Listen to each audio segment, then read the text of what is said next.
What are the best settings for your DJI Action Cam 6?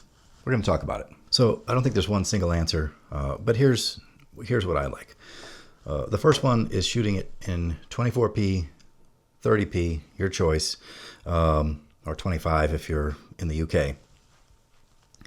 But you have to turn off any of the image stabilization at that point, in my opinion, because the image stabilization in these cameras is based on the information that's coming into the sensor and looking at the frames and making interpolations based on the amount of frames that are coming in.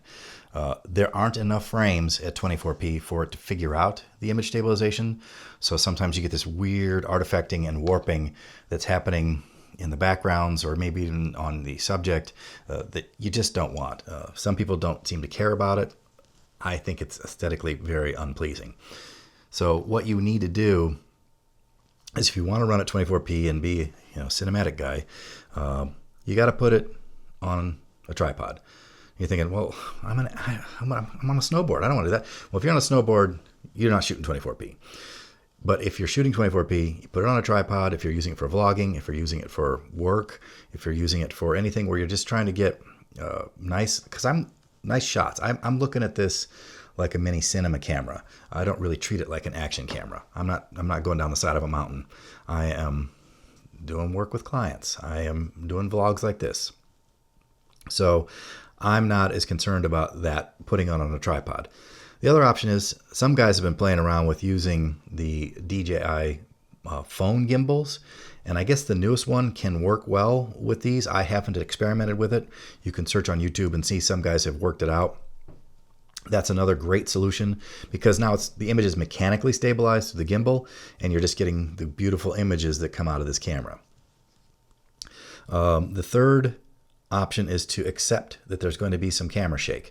Now, with a lens this wide, it's kind of mitigated, and especially if you do the proper ninja walking and are careful with your movement, it's a usable handheld look, and you won't get that artifacting. It's a little too shaky for me, but it can be done. The settings that I use inside here then are going to be 24p. And then with the shutter rule, there's not a 1/48, there's a 1/50. So you agree, applying that 180-degree shutter rule, you shoot at 24p with 1/50. I shoot it in D-Log M, because that is the way I think you should always shoot with these cameras. They give you an amazing free download from the website of DJI for converting the D-Log footage in here to Rec 709 when you get it back at your computer. But you'll be able to push and pull in the shadows and in the highlights and really dial in your image a lot better if you've shot it in that D-Log in 10-bit. Like, it's unbelievable. You're getting 10-bit footage out of a camera this small. I like to set the exposure at minus 0.3 EV, and then I let the ISO do its thing between 100 and 800. I haven't seen bad noise in that range, so I'm okay letting the ISO do its work. As far as the white balance, what I like to do is kind of treat this like it's a mini light meter. You can even use it and apply it to your other cameras when you're in a space. Go in, change the settings over to auto white balance, see where it lands, then push the manual button and let it stay right where it was, and that will be your setting for that scene. As you move into a different location or change scenes, just do the white balance trick again. Go to white balance, find what it wants, set it to manual again at the same setting, and you're ready. You're good to go. That is what I would do if you want to shoot in 24p. On the other hand, I prefer to shoot everything in 60p for a number of reasons.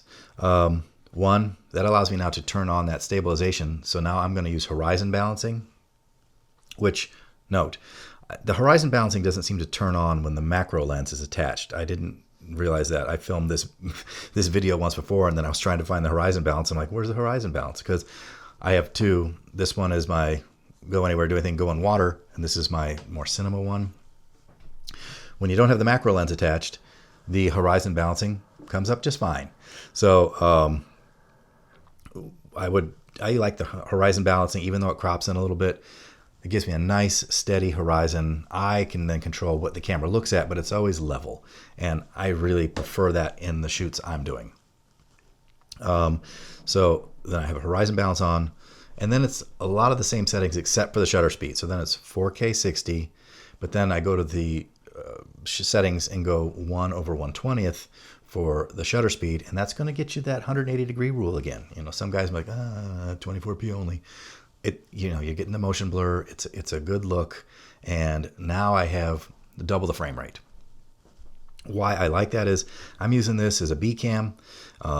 If there's anything I like, I'd like to slow that down. It's already shot right. Put it in a 24p timeline, 30p timeline. I can go at 50%, get that creamy, smooth, slow motion, and it looks great. So again, to cover the settings again, it's 4K 60, 1/120th, D-Log M again. Let the white balance pick its white balance. I use the minus 0.3 EV for exposure, and the ISO 100 to 800. That all seems to net me a very good look, and I don't know, those are the settings that are working for me. What settings do you like to use? Let me know in the comments below. If you like this, please be sure to like, share, and subscribe, and I'll see you on the next one.